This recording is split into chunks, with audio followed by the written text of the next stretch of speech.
Wala akong kadala-dala sa buhay ko. Lahat ng problema, positive yon. Hi, I'm Charo from Maddox Jewelry, your cheapest natural diamond supplier from the Philippines. Another day, another diamond.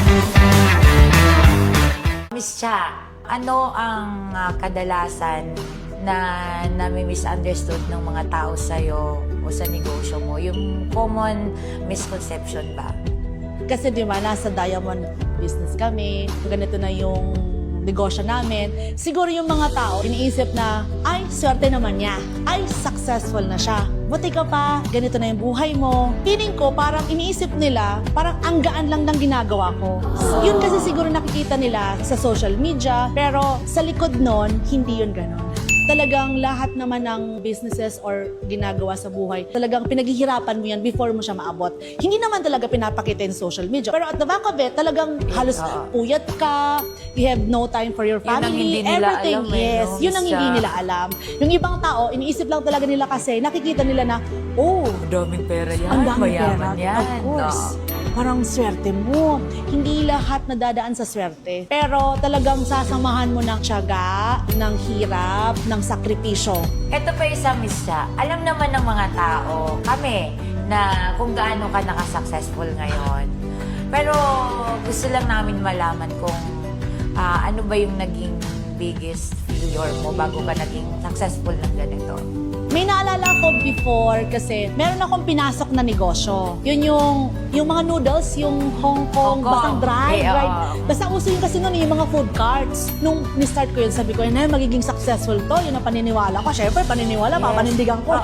Pero sa araw-araw ng income doon, binubuhay lang yung pampasweldo ko. Ang binubuhay lang nung income doon is yung sweldo nung empleyado, tapos yung kuryente doon sa refrigerator na gamit namin, yung mga cups, everything, yun lang. Minsan nga abonado pa ako sa sweldo ng empleyado pero pinapanindigan ko pa rin. Naglast siya ng siguro mga 7 months. Halos yung sweldo ko, kasi I'm an employee before, inaabuno ko na doon sa sahod ng empleyado ko. Tapos sabi ko sa asawa ko, ay hindi na talaga ito pa pwede. Sabi ko ganun talaga. May mga bagay na hindi ko siguro importe. Pero pagkatapos ba nun, Miss Cha, nag-stop ka na ba doon? Isa ako sa mga taong walang kadala-dala. Totoo yan, wala akong kadala-dala sa buhay ko. Saka ganun talaga mga mindset ng mga tao na naging successful, Miss Cha. Ako, hindi ako yung tao na pag binigyan mo ako ng pagsubok ngayon, pag binigyan mo ako ng pagsubok ngayon, I will transform that problem into a positive side. Hindi ako yung tao na pag may problema ngayon, matutulog na lang ako and lang ng paraan. Para sa akin, lahat ng problema, positive yun. Ayun, Miss Cha, nakikita naman natin kung gaano ka-successful ang isang Miss Cha ngayon. So kung ihahambing mo yung sarili mo sa isang luxury item, ano ka? Walang iba, diamond. Diamonds are forever. Yes. Pagsuot ko kasi yung diamond. Before, hindi talaga ako mahilig sa diamond. Before I started this business, hindi ako mahilig. Pero nung nagsusuot na talaga ako, parang hindi kompleto yung araw ko nang wala akong suot. Even sa bahay, meron pa rin talaga akong suot. Kahit isang piraso lang, may makita lang ako kumikinang. Okay na ako. Totoo yun. Thank you so much, Miss Cha. Thank you din Tsaka po. napaka-inspiring talaga nung story. Maganda naman talaga, Miss Cha.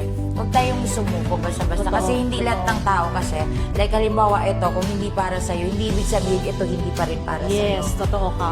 So dapat talagang keep going. Laban lang. Laban Totoo, lang. laban lang. Go lang.